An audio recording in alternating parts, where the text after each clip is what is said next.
का सबूत है।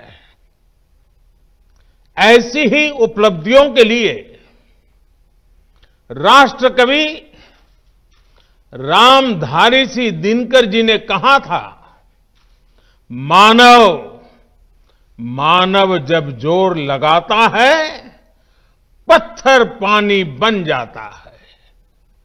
भाइयों और बहनों, भारत का टीकाकरण अभियान बहुत ही मानवीय और महत्वपूर्ण सिद्धांतों पर आधारित है।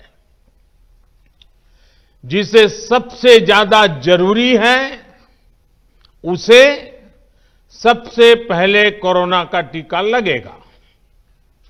जिसे कोरोना संक्रमण का रिस्क सबसे ज्यादा है उसे पहले टीका लगेगा। जो हमारे डॉक्टर्स हैं, नर्सेस हैं, अस्पताल में सफाई कर्मी हैं, मेडिकल पैरामेडिकल स्टाफ हैं, वो कोरोना की वैक्सीन के सबसे पहले हकदार हैं। चाहे वो सरकारी अस्पताल में हो या फिर प्राइवेट में, सभी को ये वैक्सीन प्राथमिकता पर लगेगी। इसके बाद उन लोगों को टीका लगाया जाएगा जिन पर जरूरी सेवाओं और देश की रक्षा या कानून व्यवस्था की जिम्मेदारी है। जैसे हमारे सुरक्षा बल हो गए, पुलिसकर्मी हो गए, फायर ब्रिगेड के लोग हो गए, सफाई कर्मचारी हो गए, इन सभी को ये वैक्सीन प्राथमिकता पर लगेगी।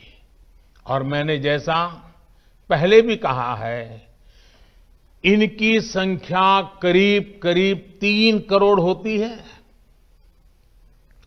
इन सभी के वैक्सीनेशन का खर्च भारत सरकार द्वारा उठाया जाएगा।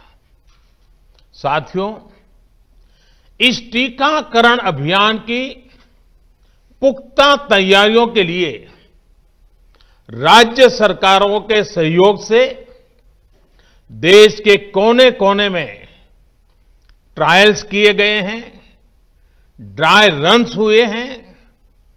विशेष तौर पर बनाए गए कोविन डिजिटल प्लेटफॉर्म में टीकाकरण के लिए रजिस्ट्रेशन से लेकर ट्रैकिंग तक की व्यवस्था है।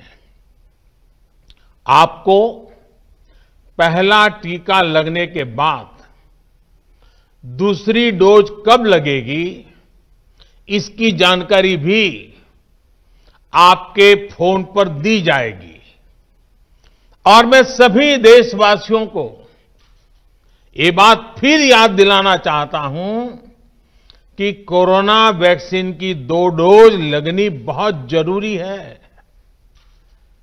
एक डोज ले लिया और फिर भूल गए, ऐसा गलती मत करना। और जैसा एक्सपर्ट्स कह रहे हैं, पहली और दूसरी डोज के बीच लगभग 1 महीने का अंतराल भी रखा जाएगा।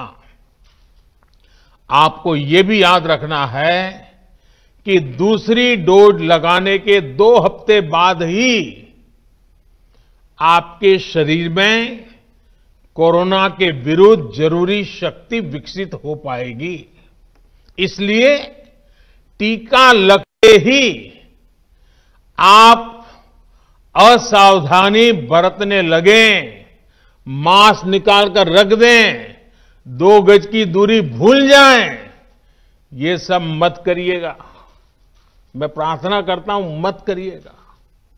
और मैं आपको एक और चीज बहुत आग्रह से कहना चाहता हूं। जिस तरह धैर्य के साथ आपने कोरोना का मुकाबला किया, वैसे ही धैर्य अब वैक्सीनेशन के समय भी दिखाना है।